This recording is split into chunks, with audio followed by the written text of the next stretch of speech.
राज्यात 12वीचा निकाल 93.37%. 14,23,970 विद्यार्थ्यांपैकी 13,29,684 विद्यार्थी उत्तीर्ण. 12वीच्या निकालात मुलींचीच बाजी. 95.44% मुलींनी परीक्षेत मारली बाजी, तर 91.60% मुलं परीक्षेत पास. 12वीमध्ये सर्वाधिक निकाल कोकण विभागाचा. कोकण विभागात 97.51% विद्यार्थी उत्तीर्ण, तर सर्वात कमी निकाल मुंबईचा. मुंबईत 91.95% विद्यार्थी उत्तीर्ण. 11वी प्रवेशासाठी 24 मे पासून नोंदणीला सुरुवात. यंदा 2 विशेष फेऱ्या होणार. त्यानंतरही विद्यार्थ्यांना प्रवेश न मिळाल्यास विशेष आणि दैनिक गुणवत्ता फेऱ्या होणार. FCFS फेरी होणार नाही. शिक्षण हक्क कायद्याअंतर्गत खासगी शाळांमधील 25% राखीव जागांसाठीची प्रवेश प्रक्रिया जुन्याच पद्धतीनं राबवण्यास सुरुवात. राज्यभरातल्या पालकांचा प्रक्रियेला मोठा प्रतिसाद. 3 दिवसात 73,000हून अधिक अर्ज दाखल. नागपूरमध्ये बनावट प्रमाणपत्र बनवून नामांकित शाळांमध्ये RTE अंतर्गत प्रवेश करून घेणाऱ्या एका पालकाला अटक. या प्रकरणी शिक्षण विभागातील विस्तार अधिकाऱ्यांच्या तक्रारीनंतर आतापर्यंत 19 पालकांविरोधात गुन्हा दाखल.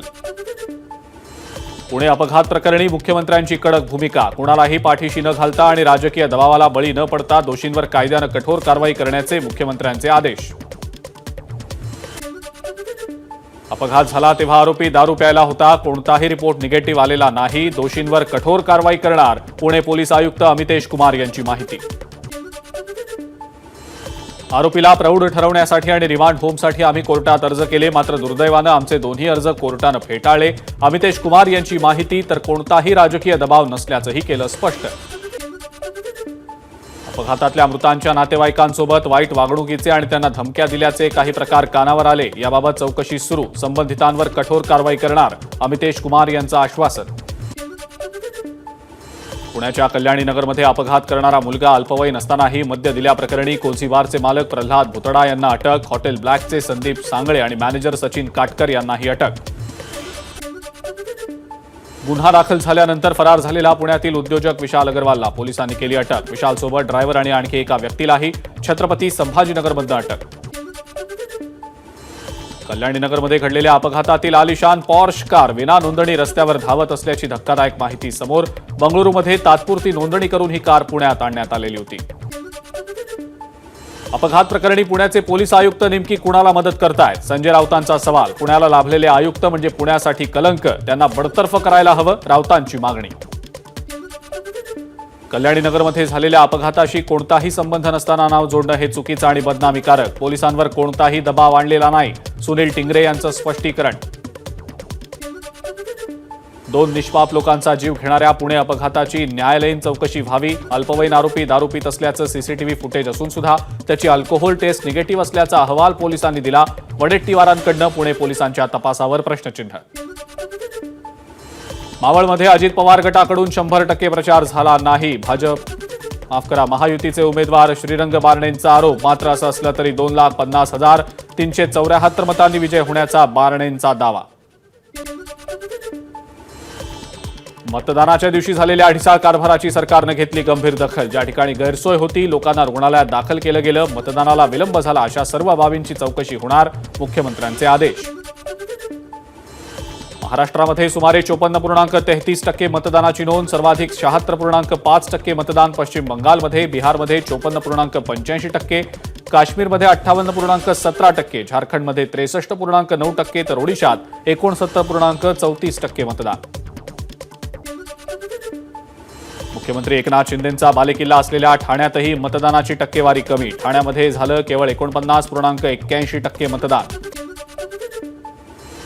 महाराष्ट्रामध्ये 5व्या टप्प्यात कल्याणमध्ये सर्वात कमी 47.8% मतदान, तर पालघरमध्ये सर्वाधिक 63.91% मतदान. कल्याण हा खासदार श्रीकांत शिंदेंचा मतदारसंघ. 5व्या टप्प्यात धुळ्यामध्ये 56.61%, नाशकात 57.10%, तर भिवंडीत 56.41% मतदान. 5व्या टप्प्यात मुंबई उत्तरमध्ये 55.21%, मुंबई उत्तर मध्यमध्ये 51.42%, मुंबई उत्तर पूर्वमध्ये 53.75%, मुंबई उत्तर पश्चिममध्ये 53.67%, मुंबई दक्षिणमध्ये 47.70%, तर मुंबई दक्षिण मध्यमध्ये 51.88% मतदान. महाविकास आघाडीला भरघोस मतदान होईल अशा मतदारसंघांमध्ये मतदार रांगेतून निघून जावेत म्हणून जास्तीत जास्त गोंधळ निर्माण करण्याची स्ट्रॅटेजी होती का? संजय राऊतांकडून शंका व्यक्त. आम्ही कोणत्याही पद्धतीनं मतदारांची दिशाभूल केलेली नाही. मतदान करण्यासाठी सांगणं म्हणजे संभ्रम निर्माण केला असं होत नाही. शेलारांनी राज्यघटना आणि आचारसंहिता पुन्हा वाचण्याची गरज. संजय राऊतांचं शेलारांना प्रत्युत्तर. ठाकरे कुटुंबाचे पासपोर्ट जप्त करावे. 4 जून नंतर ते लंडनला पळण्याच्या तयारीत. नितेश राणेंचा दावा. महायुती 45चा आकडा गाठणार. महाराष्ट्राच्या जनतेनं मशाल विझवली आहे. नितेश राणेंची टीका. मुंबई भाजप अध्यक्ष आशिष शेलारांकडनं मुंबईतल्या नालेसफाईची पाहणी. सांताक्रूजमधल्या गजदर बांध परिसरात शेलारांनी केला पाहणी दौरा. पालिकेचे नालेसफाईचे आकडे खोटे. नालेसफाईच्या कामाबाबत श्वेतपत्रिका काढावी. आशिष शेलारांची मागणी. तर पालिकेच्या आयुक्तांनी नाल्यावर येऊन प्रत्यक्ष पाहणी करावी. शेलारांचं आवाहन. कमी मतदानाच्या मुद्द्यावरनं निवडणूक आयोगावर टीका करणाऱ्या उद्धव ठाकरेंवर आशिष शेलारांचा हल्लाबोल. उद्धव ठाकरेंच्या बोटाला हिरवीशाही असल्याची केली टीका.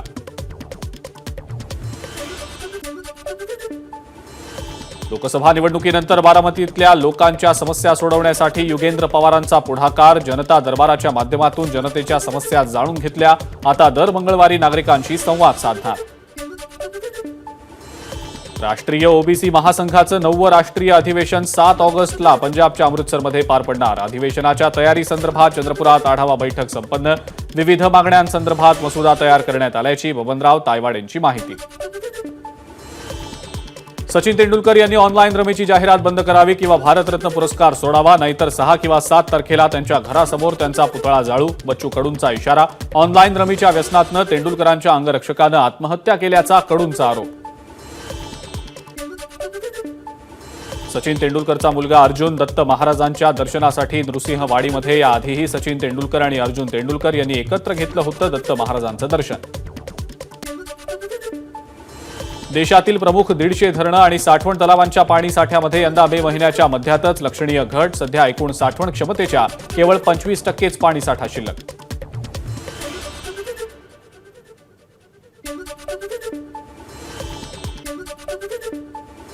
महाराष्ट्रातल्या जायकवाडी, मुळा, उजनी, भंडारदरा आणि माणिकडोह या प्रमुख धरणांमधला पाणीसाठा खालावला. उजनी धरणामध्ये 0% उपयुक्त पाणीसाठा. हिंगोलीमध्ये भर उन्हात पाण्यासाठी महिलांची तारेवरची कसरत. हिंगोली शहरालगत असलेल्या अंधारवाडी इथं विहिरीतलं पाणी घेण्यासाठी महिला घालतायत जीव धोक्यात. लातूर कृषी उत्पन्न बाजार समितीत तुरीला 12,000 तर हरभऱ्याला मिळाला 6,200 रुपयांचा दर. मात्र सोयाबीनला 4,500 दर मिळाल्यानं सोयाबीन उत्पादक नाराज. राज्यातल्या अनेक जिल्ह्यांमध्ये सध्या 45 दिवस पुरेल इतका चारा उपलब्ध. चारा छावण्या सुरू करण्याची सध्या तरी गरज नाही. शिवाय चारा आयात करण्याचीही गरज नसल्याचं मंत्री राधाकृष्ण विखे पाटलांचं वक्तव्य. मराठवाड्यातला पाणी प्रश्न पाहता आचारसंहितेत दिलासा द्यायला हवा. दुष्काळी स्थितीत काम करण्यासाठी आचारसंहिता शिथिल करावी. अंबादास दानवेंची मागणी.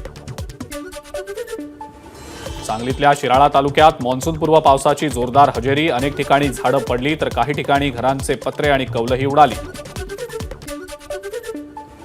मान्सूनपूर्व पावसाचा कोकणातल्या दुर्गम आणि ग्रामीण भागाला मोठा फटका. वादळी वाऱ्यामुळे वीज पुरवठ्यावर परिणाम. राजापूर तालुक्यातल्या पूर्व भागात 25 ते 30 गावं अंधारात तर मोबाईल सेवेवरही परिणाम. अकोल्यामध्ये काल रात्री पुन्हा मान्सूनपूर्व पावसासह गारपीट. अकोट तालुक्यातल्या धामणगाव आणि पणज शेत शिवारात केळी पिकाचं जबर नुकसान. अनेक शेतकऱ्यांचं मोठं नुकसान. पंचनामे करून शासनानं नुकसान भरपाईची शेतकऱ्यांची मागणी.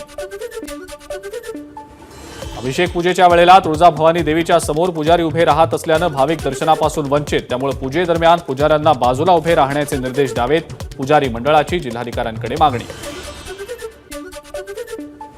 बुलढाण्यातल्या सिंदखेड राजा इथल्या लखुजी साळवे यांच्या समाधीसमोरच्या उत्खननामध्ये सापडलं पुरातन शिवमंदिर. 13व्या शतकातील यादवकालीन मंदिर असल्याचा दावा. भारतीय पुरातत्व विभागानं केली मंदिराची पाहणी. भगवान नृसिंह महाराजांची आज जयंती. यानिमित्त वाशिममधल्या नृसिंह महाराज मंदिर दर्शनासाठी खुलं. संध्याकाळी 7 पर्यंत भाविकांना मंदिरात दर्शन घेता येणार. यानंतर वर्षभर हे मंदिर बंद असणार. यंदा आषाढीच्या निमित्तानं संत गजानन महाराजांच्या पालखीचं 13 जून रोजी होणार. शेगावमधून पंढरपूरकडे प्रस्थान. 15 जुलै रोजी पालखी पंढरपूरमध्ये पोहोचणार. प्लास्टर ऑफ पॅरिसच्या गणेश मूर्ती तयार करणाऱ्या कारखान्यांना अहमदनगर पालिकेची नोटीस. पर्यावरणपूरक मूर्ती तयार कराव्यात आणि पीओपी मूर्तीसाठीच्या साहित्याची येत्या 3 दिवसात विल्हेवाट लावावी. साठा आढळल्यास कारवाई करू, पालिकेचा इशारा. एबीपी माझा, उघडा डोळे बघा नीट.